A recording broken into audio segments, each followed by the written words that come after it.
नमस्कार, जोहार झारखंड देख रहे हैं आप। मैं हूं शुभम मिश्रा, आपके साथ बुलेटिन की शुरुआत इस वक्त की बड़ी खबर के साथ करेंगे। रांची से बड़ी खबर आ रही है। झारखंड विधानसभा सत्र 2 बजे तक के लिए स्थगित कर दिया गया।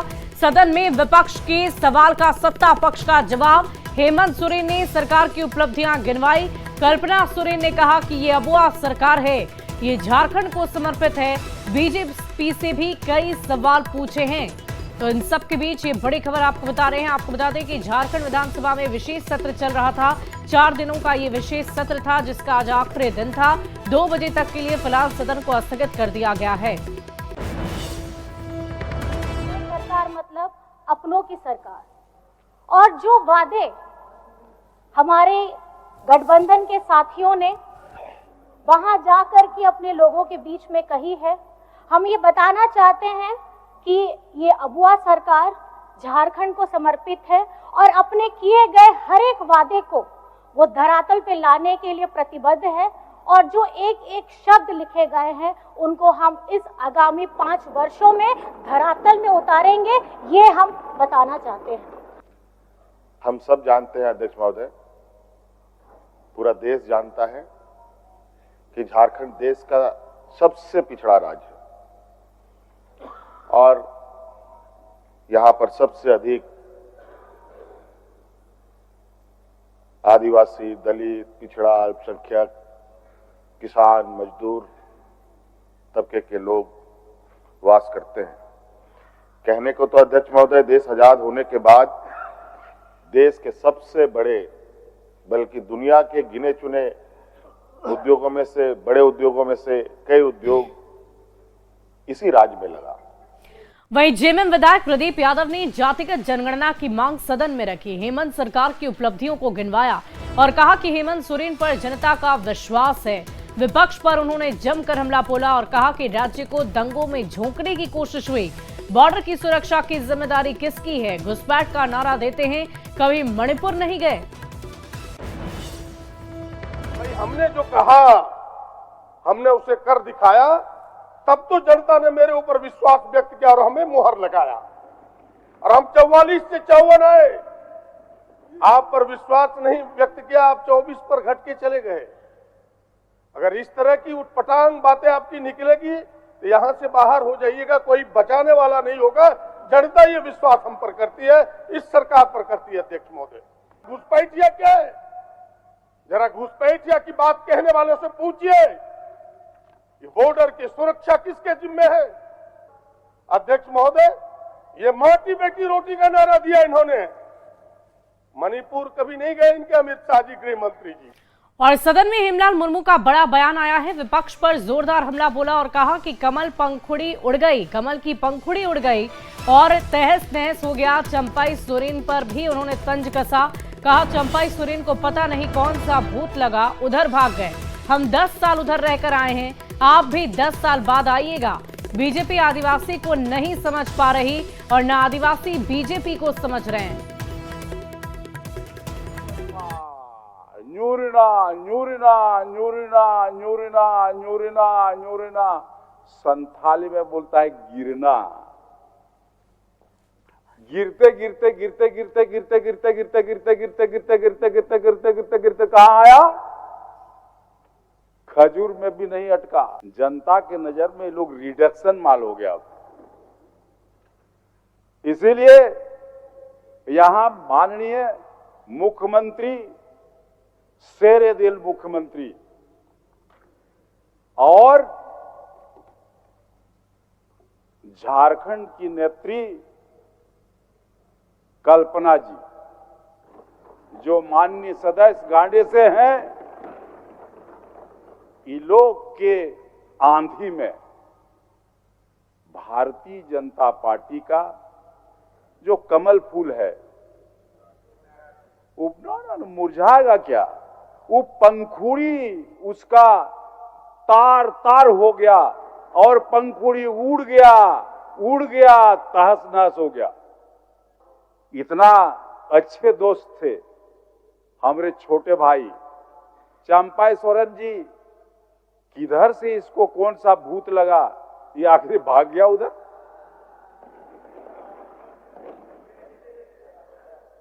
अभी भी हमको लगता है आपको प्रतिशोध करना पड़ेगा। और हम तो आपको बोले थे कि हम तो वहां 10 साल रह के आए हैं, उधर हमको अनुभव है, उधर क्या है नहीं है सारा बात, इसीलिए आपको भी लगता है 10 साल के बाद आइएगा। और हेमलाल मुर्मू के बयान पर सदन में जमकर हंगामा हुआ। नीरा यादव ने कहा जनादेश स्वीकार पर अपमान स्वीकार नहीं, हेमलाल मुर्मू माफी मांगे। वहीं बाबूलाल मरांडी ने भी जमकर हमला बोला। महिला सदस्य भी बैठी है महोदय, जनादेश को हम स्वीकार करते हैं, उसका मतलब हम अपमानित महसूस नहीं कर रहे हैं महोदय, हम स्वाभिमान के साथ जीना चाहते हैं। अगर कोई भी सदस्य महिलाओं के प्रति अपमान करेगा महोदय, ये कदापि बर्दाश्त नहीं करेंगे। और जब तक माननीय सदस्य माफी नहीं मांगते हम नहीं बैठेंगे। बहुत जनादेश के बारे में जिस प्रकार से कहते हैं कि उपहास उड़ाया गया, लेकिन मैं इतना जरूर कहूंगा कि विधायक को जानकारी होनी चाहिए कि आज भी भारतीय जनता पार्टी सी के अंक गणित के मामले में हम पीछे रहे, लेकिन 33% से अधिक वोट हमने भी लाया है इतनी बड़ी तादाद में राज्य की जनता का। जो जिन मुख्यमंत्रियों का नाम लिए, जो कि यह सदन में लोग नहीं है, बाहर है, लेकिन लगता है कि उनका खौफ आज भी सरकार पर साफ साफ दिखा। जहां 35% एसटी थे, 35% से अधिक थे, वहीं पर 2011 में मात्र 26% है झारखंड में। आखिर हमारी आबादी कहां कम हुई? उसी प्रकार से अगर संथाल परगना को थोड़ा अलग करके देखते हैं तो 1951 में 44.67% आदिवासियों की आबादी थी और वहां मात्र 28% आबादी है 2011 के सेंसस में।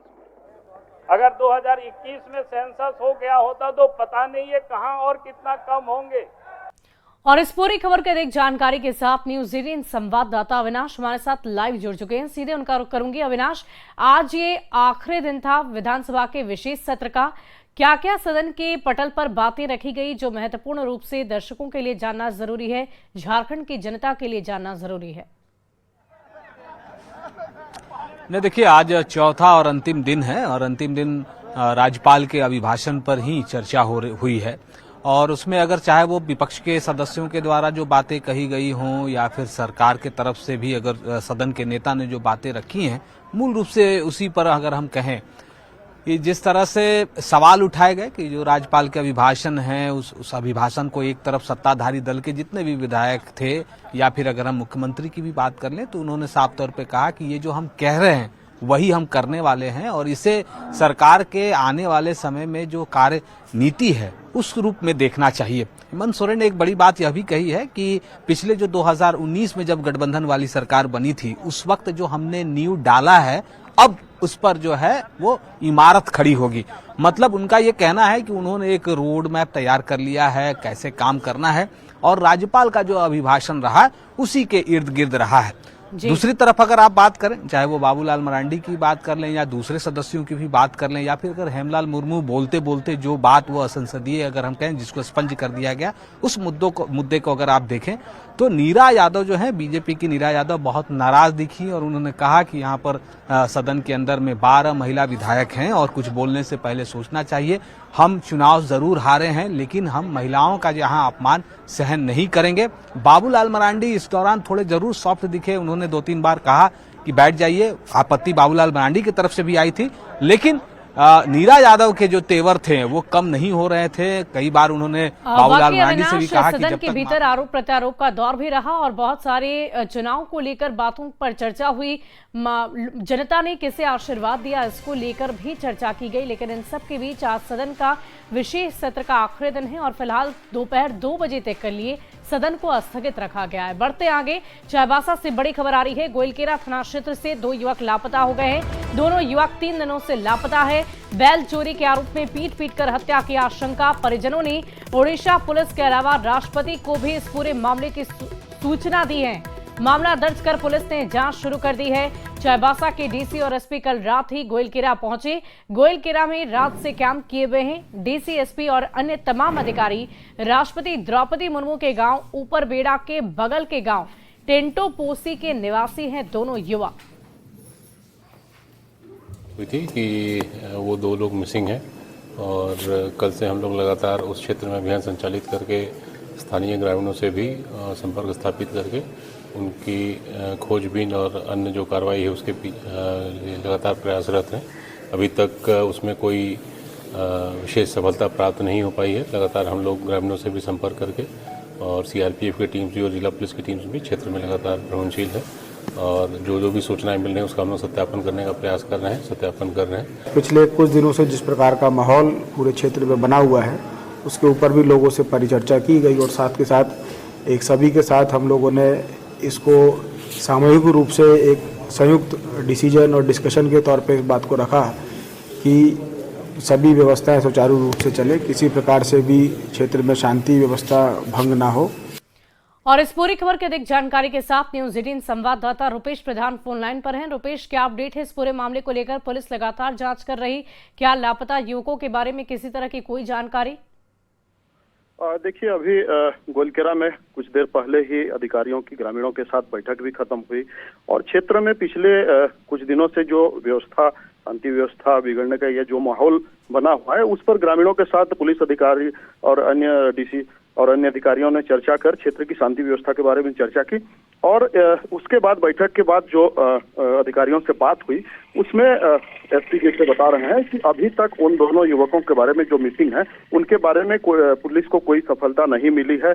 उनकी हत्या हुई है या नहीं हुई है इस बारे में भी पुलिस स्पष्ट रूप से नहीं बता पा रही है, क्योंकि उनका जो वाहन था वो भी पुलिस को बरामद नहीं हुआ है। हालांकि क्षेत्र में अभी भी यही चर्चा है कि दोनों की हत्या हो गई है और बैल चोरी के आरोप में दोनों की हत्या की बात बताई जा रही है, लेकिन पुलिस जब तक शवों की बरामदगी नहीं होती है तब तक आधिकारिक रूप से पुलिस इसकी पुष्टि नहीं कर पा रही है। चलिए, बहुत बहुत शुक्रिया रुपेश हमारे साथ जुड़ने के लिए। इस पूरी खबर पर आप लगातार नजर बनाए रखें। बढ़ते आगे, पलामू में विभागीय जेई और संवेदकों की मिलीभगत से सरकारी योजनाओं में गड़बड़ी कैसे होती है उसका उदाहरण पलामू में देखने को मिला है, जहां एक नदी में ही उप स्वास्थ्य केंद्र बना दिया गया। ये पूरा मामला आखिर क्या है, इस रिपोर्ट के जरिए देखिए। चारों तरफ पानी ही पानी और बीच में एक भवन। ये कोई मकान नहीं है बल्कि उप स्वास्थ्य केंद्र है, जिसे जेई और संवेदकों की मिली भगत से इस तरह तैयार किया गया है। ये तस्वीर कहीं और की नहीं बल्कि पलामू के हरिहरगंज प्रखंड के कुलाहिया पंचायत के जहाना गांव की है, जहां स्वास्थ्य उपकेंद्र भवन का निर्माण नदी के बीचों बीच कर दिया गया। तस्वीरों में आप साफ देख सकते हैं कि यहाँ उप स्वास्थ्य केंद्र पूरी तरह से नदी के बीचों बीच है, जाने का कोई रास्ता भी नहीं है। ये जो स्वास्थ्य केंद्र जो बना हुआ है ये स्टाफ के मिली भगत से घटिया किस्म से ही बनाया गया है। जो बीचे बीच नदी में जो ये स्वास्थ्य केंद्र बनाया गया है, नहीं तो यहाँ रोड का साधन है, नहीं और कोई व्यवस्था है। हॉस्पिटल बनना चाहिए कहीं बढ़िया स्थान में। उधर के जाएगा पूरा मरण घटिया अथी कराने, इलाज कराने। उधर लाश जलता था, उधर बच्चा गड़ाता है, मरता है से। बनना चाहिए तनी गांव के बीच में कि तनी सबके सुविधा हो। हम ले नदी के किनारे बना दिए हैं। हरिहरगंज प्रखंड के कुलाहिया और सिमरबार पंचायत के ग्रामीणों को बेहतर स्वास्थ्य सुविधा मिल सके, इस उद्देश्य से जहाना गांव में उप स्वास्थ्य केंद्र का निर्माण होना था। इसको लेकर 2022-23 की योजना ली गई थी, मगर गलत स्थल का चयन करते हुए विभाग के जेई और संवेदक बतरे नदी में ही भवन का निर्माण करा दिया और 2024 में हैंडओवर भी किया गया। मगर इस बार बारिश के दिनों में भवन चारों तरफ से नदी की पानी में डूब गया, जिसको लेकर ग्रामीणों में आक्रोश देखने को मिल रहा है। मेरे पंचायत के सटले, गांव के सटले जहाना है, वहाँ उप स्वास्थ्य केंद्र बना हुआ है। उस सारा सर गलत जगह बना हुआ है।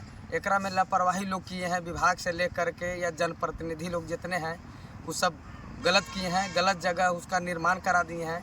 अभी फिलहाल में बरसात जब आया था तो पूरा निचला ताला का आधा मतलब बेंड तक पानी में डूबा हुआ था। वहीं ये बात जब सामने आई तो डीसी शशि रंजन ने संज्ञान लेते हुए कहा, गंभीरता से जांच की जाएगी और दोषियों पर कार्रवाई भी होगी। इसको इंक्वायरी करवानी पड़ेगी कि आज जो जमीन है या किस नेचर का जमीन है और उसको किस उद्देश्य से वहाँ बनाया गया। चूंकि बारिश के दिनों में वहाँ जाना संभव प्रतीत नहीं होता और एक इंक्रोचमेंट का मामला भी बनता है नदी की जमीन में। पलामू में जहाना गांव का उप स्वास्थ्य केंद्र की नदी में हुए निर्माण से आप अंदाजा लगा सकते हैं कि आखिर विभाग के अधिकारी कितने लापरवाह हैं। अब देखने वाली बात होगी कि वाकई में मामले की जांच होती है और दोषियों पर कार्रवाई होती है या फिर सिर्फ खानापूर्ति होगी। न्यूज़ 18 के लिए पलामू संवाददाता नीलकमल की रिपोर्ट। अब आपको हजारीबाग लिए चलते हैं, जहां बरकट्ठा थाना क्षेत्र में संदिग्ध परिस्थितियों में युवक का आश्रम मिलने से हड़कंप मच गया। जलहैया पुल के पास युवक का आश्रम बरामद हुआ है। परिजन और स्थानीय लोगों ने अज्ञात पर हत्या के आरोप लगाए। फिलहाल पुलिस ने इस पूरे मामले में शिकायत दर्ज कर आगे की कार्रवाई शुरू कर दी है। कि गला में गमछी से बांध करके इनको मार दिया गया है और पेड़ के सामने ले जा करके पूरा हाथ को और पैर दबा करके पूरा खींच दिया है। और जमशेदपुर में चोरों का आतंक देखने को मिल रहा है, जहां आए दिन विभिन्न थाना क्षेत्र में चोरी की घटना को चोर अंजाम दे रहे हैं। ताजा मामला साकची थाना क्षेत्र का है, जहां डीसी और एसएसपी कार्यालय से महज 100 मीटर की ही दूरी पर आनंद डोसा होटल को चोरों ने निशाना बनाया। ये पूरी घटना सीसीटीवी कैमरे में कैद हो गई है। 3 से 4 की संख्या में अपराधी आए और चोरी की घटना को अंजाम देते नजर आए। 8 गैस सिलेंडर और कई कीमती सामान लेकर चोरों वहां से फरार हो गए। फिलहाल पुलिस ने इस पूरे मामले में शिकायत दर्ज कर ली है और आगे की कार्रवाई तेज कर दी गई है। हजारीबाग में लगभग 80% किसान कृषि कर अपना जीविका उपार्जन करते हैं और इस बार धान की अच्छी फसल पैदावार होने से किसानों के बीच खुशी तो देखने को मिल ही रही, लेकिन एक तरफ किसान काफी मायूस भी नजर आ रहे हैं। जिले के क्षेत्रीय किसानों का कहना है कि धान को मजबूरन कम दामों पर बिचौलियों को बेचना पड़ रहा है, क्योंकि सरकार की तरफ से अभी तक धान की खरीदारी नहीं की जा रही है। किसानों ने सरकार से मांग की है कि जल्द से जल्द पैक्स के माध्यम से धान की खरीदारी की जाए। पैक्स के माध्यम से धान किसानों को नहीं ले पा रही है। सरकार को आदेश करना चाहिए कि पैक्स के माध्यम से धान लिया जाए कि किसान औने पौने दाम में ना बेच के निकल पाए, जो किसान को नुकसान हो रहा है। हम लोगों को काफी नुकसान का सामना भी करना पड़ रहा है। अगर समय पर सरकार अगर पैक्स कर खुलवा पाती तो आज हम बिचौलियों के हाथों जो 17-18 रुपए धान बेच रहे हैं वो हमें उन बिचौलियों के हाथों नहीं बेचना पड़ता। अरे कि हम लोग को चूहा धान उन खा रहे हैं और खेत में बोझा पड़ा हुआ है, घर में जगह नहीं रखने का धान, तो इसमें क्या करना है? आप जल्द से जल्द पैक्स वाले को धान उठाने के लिए जगह ये होना चाहिए। सरकार की ओर से हजारीबाग जिला में 15 दिसंबर से धान क्रय केंद्र खोलने का निर्देश प्राप्त है और हजारीबाग जिला में 15 दिसंबर से धान क्रय केंद्र सभी प्रखंडों में संचालित हो जाएंगे। हमारे यहाँ इस जिला में 70 पैक्सों का अभी वर्तमान में चयन है। हम आपके चैनल के माध्यम से सभी किसानों से आग्रह करेंगे कि बिचौलिया के चक्कर में पड़ करके औने पौने दामों में धान की बिक्री न करें। कोडरमा थर्मल पावर प्लांट के 1600 मेगावाट एक्सटेंशन को लेकर भूमि पूजन किया गया। अगले 4 साल में 800 मेगावाट की 2 यूनिट लगाई जाएगी। फिलहाल इस प्लांट के 2 यूनिट से 500 मेगावाट बिजली का उत्पादन किया जाता है। विस्तार के बाद प्लांट की कैपेसिटी 1600 मेगावाट की हो जाएगी। संचालित प्लांट के अंदर ही 800 मेगावाट के 2 यूनिट लगाए जाएंगे, जिस पर तकरीबन 15,000 करोड़ रुपए का खर्च आएगा। विस्तारीकरण का काम पूरा होने के बाद सबसे ज्यादा बिजली उत्पादित करने वाला यह देश का पहला पावर प्लांट होगा।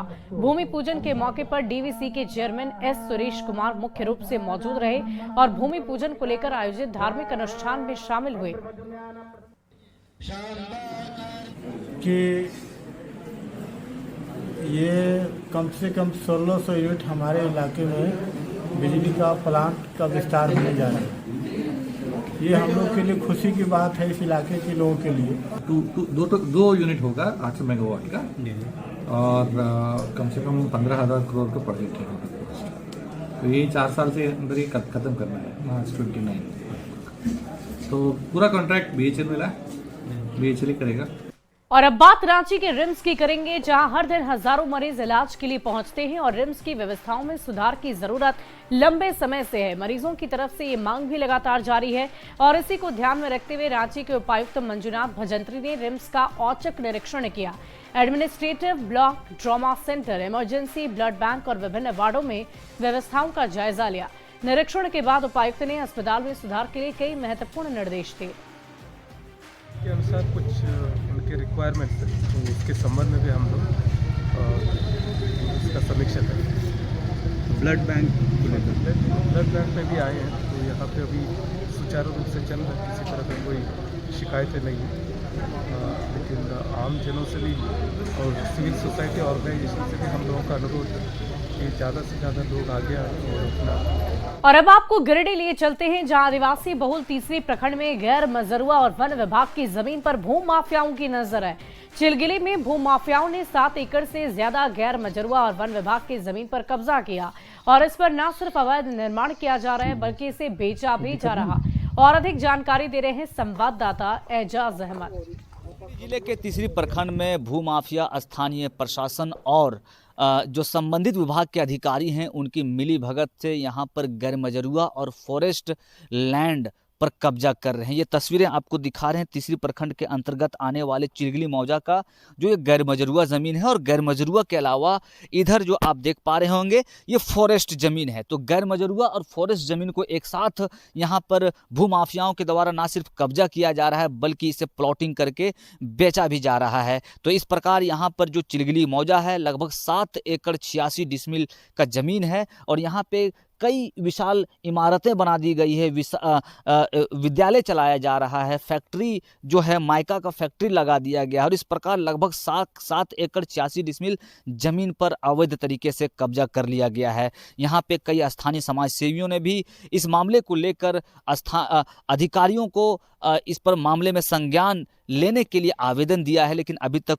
इस मामले पर कोई कार्रवाई नहीं हुई है। आवेदन तो दिए हुए हैं, हम अंचल विभाग के अंचल अधिकारी के हम दिए हुए हैं, उसके बाद आके यहाँ पर रोकवाए भी है और फॉरेस्ट विभाग के भी यहाँ पर टीम पहुँचे हुए थे 2 दिन के बाद। तो आपने ये कुछ बताया कि थोड़ा एरिया है उसमें ज़्यादा, तो उसका मैं उसका जांच करा रहा हूँ, जांच के उपरांत ही इस पर अग्रतर कार्रवाई कि अंचल अधिकारी के द्वारा जिन लोगों के द्वारा जमीन यहाँ पे कब्जा किया जा रहा है उनको अंचल अधिकारी ने 4 दिसंबर को नोटिस जारी किया था कि 10 दिसंबर को यहाँ पर कागज जमीन से संबंधित जमा करें। हालांकि बताया जा रहा है कि अभी तक जमीन संबंधित कागजात नहीं जमा किया गया है और इस प्रकार यहाँ पर अंचल अधिकारी के अलावा जो वन विभाग है वो भी मामले की अधिक जांच पड़ताल में जुटकर अग्रतर कार्रवाई में जुट गई है। गिरिडीह से न्यूज़ 18 के लिए। और फिलहाल इस बुलेटिन में अभी के लिए बस इतना ही। आप बने रहे न्यूज़ 18 बिहार झारखंड के साथ।